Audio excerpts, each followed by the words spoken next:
Bismillahirrahmanirrahim. Assalamualaikum warahmatullahi wabarakatuh.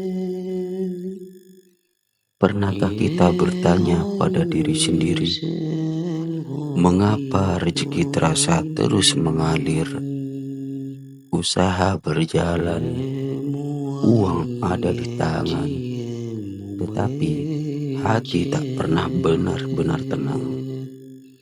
Malam sulit tidur, pikiran penuh kegelisahan, rumah terasa sempit meski luas, dan senyum terasa dipaksakan. Jika antum merasakan ini, jangan buru-buru menyalahkan keadaan. Bisa jadi bukan kurangnya rezeki yang menjadi masalah, tetapi ada sesuatu yang lebih dalam, lebih sunyi, dan lebih berbahaya. Rezeki bukan sekedar angka, bukan hanya soal banyak atau sedikit. Rezeki adalah ketenangan yang Allah titipkan bersama nikmatnya. Ketika rezeki halal dan diberkahi, ia menenangkan.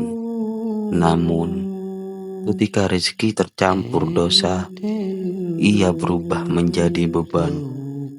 Disinilah kita perlu jujur pada diri sendiri. Sudahkah kita benar-benar menjaga cara mencari, menggunakannya, dan menyalurkan rezeki sesuai yang Allah ridhoi?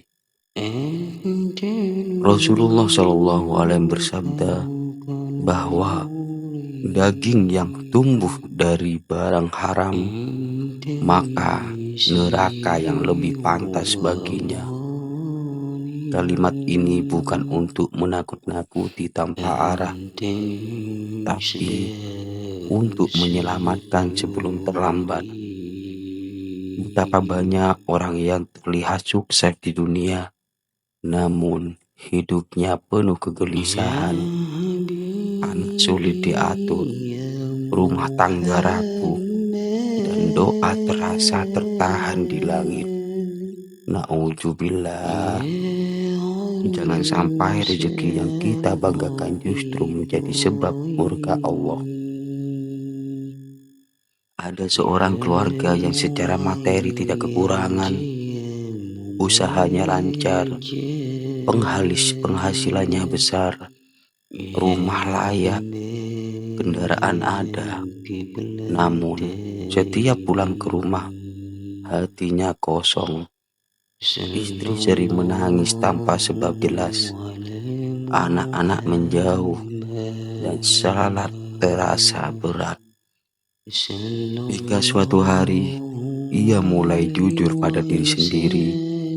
Ada hak orang lain yang pernah ia kurangi. Ada jalan pintas yang dulu dianggap sepele. Ada rezeki yang tidak sepenuhnya bersih. Saat itulah ia sadar, ketenangan tidak pernah bisa dibeli dengan uang yang tidak halal. Inilah yang sering terjadi hari ini. Riba dianggap biasa, kecurangan kecil dianggap wajar, hak orang lain ditunda-tunda. Sunnah Rasulullah Shallallahu Alaihi Wasallam tinggalkan karena dianggap tidak penting. Zikir hanya di lisan, tapi tidak dibarengi dengan taubat dan kebaikan di hidup.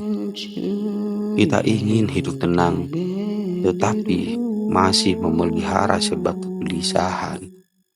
Kita ingin doa dikabulkan, tetapi pintu haram belum ditutup. Allah Maha Pengasih, pintu taubat selalu terbuka.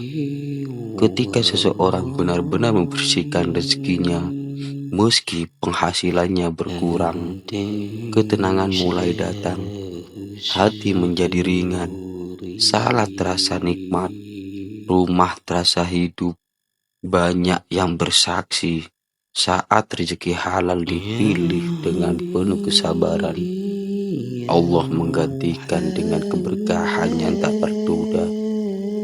Inilah bukti bukti nyata janji Allah. Yang halal menangkan, yang haram menghancurkan. Jangan putus asa. Tidak ada kata terlambat selama nyawa masih di dada. Allah tidak menilai seberapa besar rezeki kita, tetapi seberapa bersih dan jujur usaha kita. Hari ini bisa menjadi titik balik. Hari ini bisa menjadi awal rezeki yang lebih sedikit, tapi penuh keberkahan.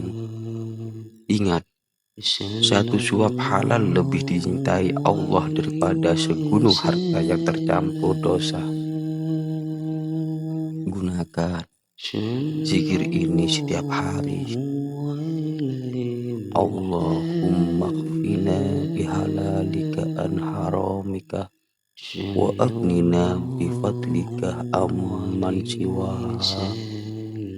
Allahumma khfina halalika an haramika wa aghnina bifadlika amman siwaha. Ya Allah, cukupkanlah kami dengan yang halal sehingga kami terjauh dari yang haram, dan cukupkanlah kami dengan karunia-Mu dari selain-Mu. Sebagai doa penutup, ya Allah, jika hari ini rezeki kami belum sepenuhnya bersih, ampunilah kami ya Allah. Tunjukkan jalan yang Engkau ridhoi. Jika selama ini kami lalai terhadap sunnah Rasul-Mu, bimbingkanlah kami untuk kembali. Bimbingkanlah kami untuk kembali ya Allah. Jadikan rezeki kami sumber ketenangan, bukan sumber kegelisahan. Berkahi rumah tangga kami, anak-anak kami, dan hidup kami di dunia dan akhirat. Amin ya rabbal alamin.